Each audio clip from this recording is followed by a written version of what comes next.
Assalamualaikum dan selamat sejahtera. Hari ini kita masih lagi bersama dengan Cikgu Hasmira. Baiklah, kita lihat apa yang kita akan belajar hari ini. Masih lagi berada pada bab 2, pemfaktoran dan pecahan algebra. Kita nak tengok 2.3.3, gabungan operasi ungkapan algebra.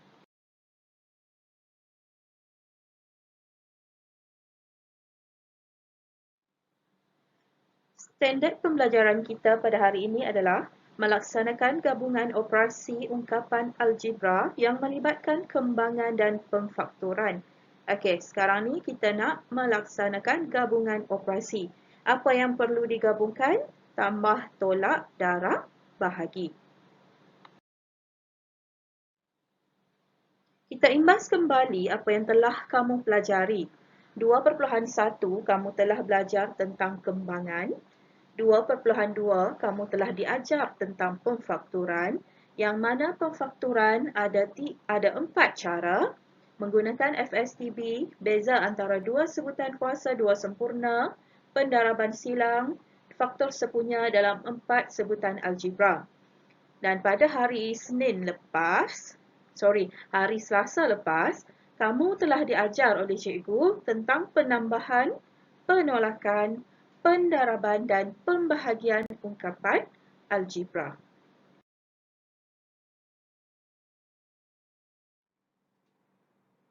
Baiklah, kita lihat contoh yang pertama. Okey, bila dilihat daripada soalan, dia adalah gabungan operasi apa?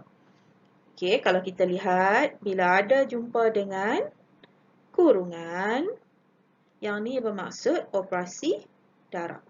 Yang ni kita tahu operasi tambah. Jadi, soalan ni melibatkan gabungan operasi antara darab dan tambah. Yang mana kita perlu selesaikan dahulu, kita mesti ikut tertib dia. Kita perlu lihat darab atau bahagi dahulu. Lepas tu baru kita buat tambah atau tolak. Kita mesti ikut tertib. Okey, sebelum tu kita tengok dulu. Kalau ada kurungan, selesaikan dahulu dalam kurungan. Ataupun darab bahagi, seterusnya tambah tolak. Yang ni kamu dah diajar masa tingkatan 1 macam mana kita nak menyelesaikan apabila melibatkan gabungan operasi. Jadi sekarang ni apa yang kita perlu selesaikan adalah dalam kurungan. Dalam kurungan, kita boleh faktorkan. Macam mana nak faktorkan dalam kurungan? Okey, cikgu keluarkan. Kurungan ni, cikgu ambil warna lain. Okey. Kurungan ni, kita boleh faktorkan dia. Macam mana kita nak faktorkan? Apa faktor sepunya dalam ni? Huruf yang diberi A dan B. Maksudnya kita tak boleh keluarkan A dan B. Tapi dia bagi nombor 15 dan 25 B. 15 dan 25 dia berada dalam sifir apa kelas? Sifir 5. Jadi macam mana kita nak faktorkan yang ni? 5. Okey, kurungan. Okey, 5 darab berapa dapat 15? 5 darab 3. A tulis balik. Tambah. Okey, 25. 5 darab 5. B. Itu cara untuk kita faktorkan apa yang berada di dalam kurungan. Okey, kita tulis macam mana kita nak menjawab soalan ni. 2/5B darab, ingat bila berjumpa kurungan tu adalah darab. Kita salin balik yang ni. 5 3A tambah 5B. Yang ni kita dah faktorkan tadi. Tambah A per B. Okey. Untuk operasi darab, ingat kita melihat secara bersilang. Kita boleh hapuskan apa? Kita boleh hapuskan nombor 5. So, yang tinggal adalah 2. Okey, darab 3A tambah 5B per, yang tinggal bawah ni adalah B. Tambah A per B. Sekarang ni yang tinggal adalah operasi tambah. Kita dah selesaikan operasi darab. Sekarang ni tugas kita nak selesaikan operasi tambah. Cuba lihat penyebut. Adakah penyebutnya sama? Okey, penyebutnya sama. Jadi kita boleh terus tulis B berada di bahagian bawah. Atas macam mana nak buat? Okey, kembangkan balik. 2 darab 3, 6A. Tambah. Okey, cikgu potong. Cikgu start now. Okey. 6A. Okey, tambah 10B. Tambah A. Ada tak sebutan yang sama di atas tu? Ada kan? 6A dan A. Bila 6A tambah A, kita akan mendapat 7A per B. Jadi ini jawapan untuk gabungan operasi yang ni. Okey, kita lihat contoh yang kedua. 9K kuasa 2 tolak 12K tambah 4 per. Per maksudnya operasi bahagi. Perkan dengan 3K tambah 2, 3K tolak 2 ni operasi darab. Okey, macam mana nak selesaikan? Kamu perasan tak atas ni dia bagi dalam kuasa 2. 9K kuasa 2 tolak 12K tambah 4. Jadi, kita kena faktorkan dahulu. 9K kuasa 2 tolak 12K tambah 4, kita perlu faktorkan dahulu. Macam mana nak faktorkan bila melibatkan ada kuasa 2? Dia ada bentuk ABC ni. Kalau cikgu lebih suka buat darab silang. Okey, ni kita mesti tulis A. Kat sini B, kat sini C. A kamu adalah 9K kuasa 2. B adalah negatif 12K, C adalah 4. So, C adalah 4, A 9K kuasa 2, B adalah negatif 12K. Okey, untuk darab silang kamu mesti cuba jaya.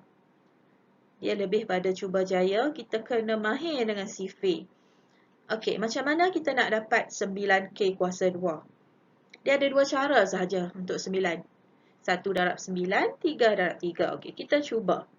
Kita letakkan di sini 3K. Darabkan dengan 3K. Dapat 9K kuasa 2. Macam mana untuk mendapatkan 4? Cuba kalau cikgu letak di sini 2, 2. 2 darab 2, 4. Adakah hasil yang kita akan dapat tu negatif 12? Cuba tengok. 3 darab 2 jadi 6K. 3K darab 2 jadi 6K. Bila ditambah, dia akan menjadi 12K. Tapi kita tak dapat negatif ni. Jadi macam mana kita nak letakkan negatif tu? Dua-dua kita ni perlu diletakkan negatif. Negatif 2 darab negatif 2, kamu masih lagi mendapat 4. Jadi 3K darab negatif 2 akan dapat negatif 6K. 3K darab negatif 2 akan dapat negatif 6K. So, negatif 6K tambah negatif 6K, barulah kamu mendapat negatif 12K. Jadi, apa yang perlu ada pada bracket pertama? Okey, yang ni. 3K tolak 2. Sama juga untuk bracket yang kedua. 3K tolak 2. Okey, kita selesaikan. Yang atas kita dah dapat pemfaktoran dia. Okey, 3K tolak 2. 3K tolak 2. Perkan dengan 3K tambah 2. 3K tolak 2. Okey, apa yang boleh dihapuskan?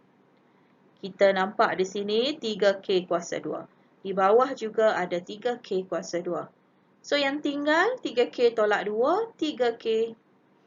Sorry, yang kita potong adalah 3K tolak 2. Yang bawah pun 3K tolak 2.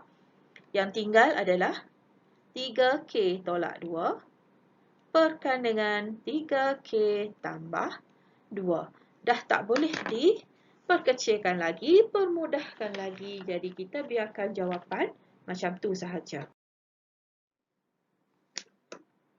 Untuk contoh yang ketiga, kalau kamu perhatikan, dia ada operasi bahagi darab.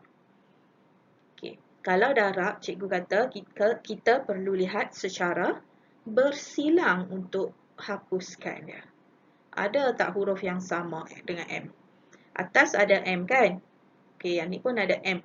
Jadi macam mana kita nak menghapuskan M? Cikgu lebih suka buat step by step. Jadi cikgu keluarkan dulu M daripada sini. Cikgu keluarkan dulu M, yang tinggal adalah 12 tolak 18 M. Okey. Sebab kita darab N per M. Kita nak hapuskan M. Jadi cikgu keluarkan M dahulu. Untuk yang bahagian bawah ni kita nak hapuskan N. Jadi kita keluarkan N. Yang ni lebih mudah. Kamu keluarkan apa yang kamu nak potong dahulu. So N darab berapa untuk dapat 4N kuasa 2? 4N tolak 16. Barulah kamu potong N. Okey, seterusnya yang tinggal adalah 12 tolak 18M. Perkan dengan 4N tolak 16. Okey, apa yang tinggal ni dia melibatkan nombor yang sepunya, faktor sepunya. 12 dengan 18 dia berada dalam sifir apa kelas? 12 dan 18 dia berada dalam sifir 6. Jadi kita keluarkan 6 di bahagian hadapan. 6 darab berapa 12? 6 darab 2. Tolak 6 darab berapa untuk dapat 18? 3M. Perkan dengan 4 dengan 16 dia ada faktor sepunya dia. Ada dalam sifir apa 4, 16? Sifir 4. So, kita keluarkan 4. N tolak 4. Itu yang tinggal. Cuba kamu perhatikan nombor yang kita dah keluarkan di hadapan ni. Nombor yang kita dah keluarkan. 6 dengan 4 kita boleh potong. Guna sifir apa? Kita nak guna sifir 2. 6 dengan 4 boleh dikecilkan menjadi 3 per 2. Yang ni akan jadi 2. Ini akan jadi 3. Kita bahagi 2. 6 bahagi 2, 3. 4 bahagi 2, 2. Okey, tulis balik. 2 tolak 3M. Yang ni N tolak 4. Ada lagi yang kita boleh hapuskan? Dah tak ada kan? Jadi kita akan stop sampai sini. Itu sahaja jawapan dia. Okey, untuk contoh yang keempat, cuba perhatikan. Ada operasi bahagi. Ingat, bila ada operasi bahagi, kita perlu tukar dia kepada operasi darab. Baru kita boleh selesaikan dia. Okey, jadi kita lihat. A tolak B. Perkan dengan 3A tambah B. Okey, operasi bahagi cikgu akan tukar kepada darab. Darab, bila kita tukar pada operasi darab, yang bawah akan berada di atas. 6A tambah 2B. Perkan dengan A tolak B kuasa 2. Ingat, untuk operasi darab bahagi, kita perlu pemfaktoran. Kita perlu faktorkan mana-mana ungkapan yang diberi yang sesuai untuk difaktorkan. Okey, A tolak B. Boleh tak faktorkan? Tak boleh. Jadi kita tulis balik. Kita tulis balik A tolak B. Per 3A tambah B, dia tak ada faktor sepunya. Jadi kita tulis balik 3A tambah B. Apabila dia tiada faktor sepunya, maksudnya dia tak boleh difaktorkan. Okey, darab 6A tambah 2B. A dan B bukan faktor sepunya, tetapi 6 dan 2. Dia mempunyai faktor sepunya. Apa faktor sepunya bagi 6 dan 2? 2. Sifir 2. 6 dan 2 berada dalam sifir 2. So, 2 darab 3A tambah B. Perkan dengan. Okey, yang ni kuasa 2. Jadi, kita asingkan dia. A tolak B.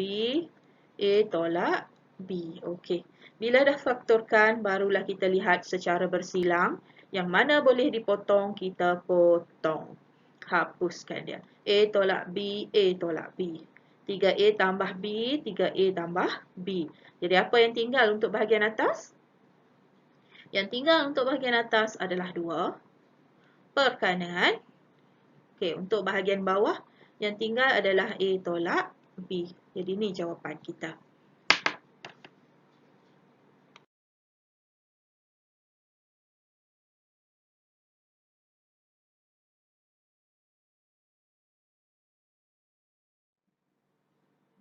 Baiklah, kita lihat contoh bagi penyelesaian masalah. Cikgu sediakan dua contoh. Kita lihat dulu contoh yang pertama. Azimah membuat seloyang kuih lapis berbentuk segi 4 tepat. Berukuran 3x tambah 2 panjang dan x tambah 2 bagi lebar. Kita nak senang, lukislah. Segi 4 tepat, dia kata. Yang mana panjangnya adalah 3x tambah 2. Lebarnya adalah x tambah 2. Okey. Dia memotong kuih lapis tersebut kepada 6 bahagian panjang. Panjang tu dia bahagi kepada 6. Okey, panjang ni dia bahagi kepada 6. Dia kata 3 bahagian lebar.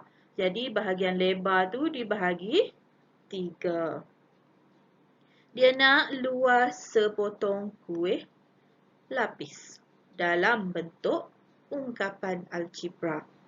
Seluas bagi segi 4 tepat, panjang darab, lebar. Setelah dipotong, panjangnya dibahagi 6, lebarnya dibahagi 3. Jadi darabkan sahaja. 3x tambah 2 per 6 darab x tambah 2 per 3. So, macam mana nak selesaikan? Ingat, bila operasi darab, apa yang kita lihat adalah bolehkah difaktorkan? Okay, boleh tak difaktorkan? Okay, cuba lihat.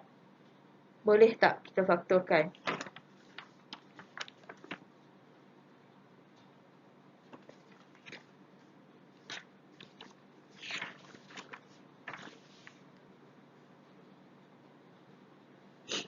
Okey. Dapat tak faktor? Tak ada kan? Jadi bila tiada faktor, maksudnya kamu kena terus darab. Darabkan yang atas ni. Darabkan yang bahagian bawah. 3x tambah 2. Darabkan dengan x tambah 2. Perkan dengan 6 darab 3, 18. Okey, cikgu sambung di sini. Kita kena darabkan. Kita buka kurungan tu. Buka kurungan. 3x darab x, 3x darab 2. Apa jawapan dia? 3x darab x, 3x kuasa 2. Tambah 3x darab 2, 6x. Okey, 2 darab x. Okey, tambah. Tambah 2x. 2 darab 2 tambah 4. Perkan dengan 18. Cari sebutan serupa.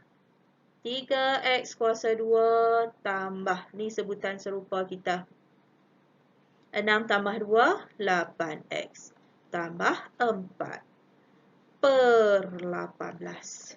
Jadi ni adalah luas sepotong kuih lapis yang dia minta. Okey. Contoh kedua. Bagi penyelesaian masalah, dia kata luas sebidang tanah untuk membuat parkir kereta di sebuah pasaraya adalah 25. Okey. Ingat, dapat soalan panjang macam ni, soalan penyelesaian masalah, gariskan maklumat. Mesti gariskan maklumat. So, diberi luas adalah 25. Darabkan dengan x kuasa 2 tolak 8x tambah 16. Itu luas diberi. Soalan yang pertama. Jika luas seunit tapak parkir kereta ialah x tolak 4 kuasa 2, berapa buahkah kereta yang dapat diparkirkan di tempat tersebut? Okay, kita bayangkan luas parkir kereta ni, parking kereta lah, tempat kamu nak parking kereta tu. Jadi luas keseluruhan sebidang tanah tu adalah 25 darab x kuasa 2 tolak 8x tambah 16. Macam mana kamu nak tahu berapa buah kereta boleh diparking kat situ? Kalau satu tapak parking adalah X tolak 4 kuasa 2. Kita nak guna operasi apa? Kita mestilah menggunakan operasi bahagi. Jadi 25 X kuasa 2 tolak 8X tambah 16 mestilah dibahagikan dengan X tolak 4 kuasa 2. Mesti bahagi sebab kita nak tahu berapa bilangan kereta yang boleh diparking kat situ.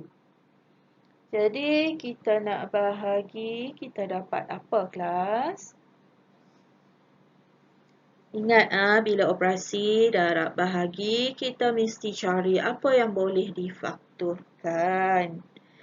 So, yang boleh difaktorkan kat sini adalah yang ni. Faktorkan. 25 kita keluarkan. Kita perlu faktorkan dia. Okey, perkan dengan X. X tolak 4, X tolak 4. Ditulis secara berasingan. Sebab dia kuasa 2. Okey, cikgu nak tahu ni kat sini kita nak tulis apa? X kuasa 2 tolak 8X tambah 16. Kita nak buat cara apa? Kita nak faktorkan dia. Kita guna darab silang. A kita adalah X kuasa 2. B kita adalah negatif 8X. C adalah 16. A kat sini. B kat sini. C kat sini. So, X kuasa 2 maksudnya X darab X.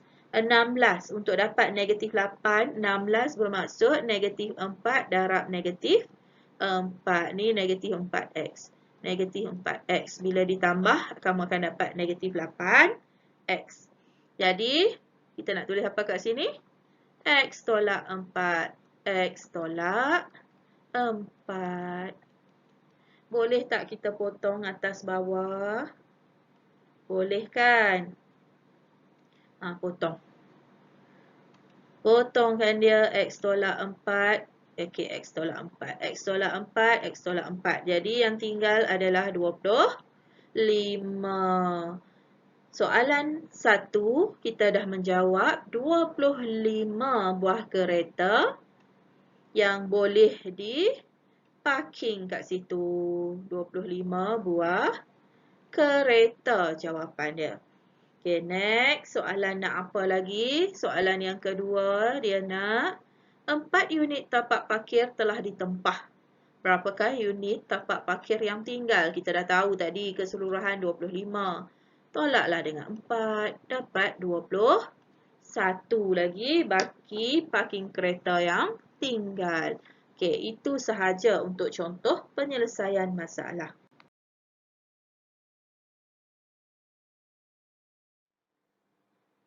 Baiklah, itu sahaja untuk hari ini. Kita dah habiskan bab 2. Cikgu harap video ini bermanfaat kepada kamu. Salin nota di dalam buku masing-masing. Selepas itu, cuba buat latihan Jom Cuba 2.3 muka surat 38. Soalan nombor 10 A, B, C, D. Okey, itu sahaja daripada cikgu. Assalamualaikum dan selamat sejahtera.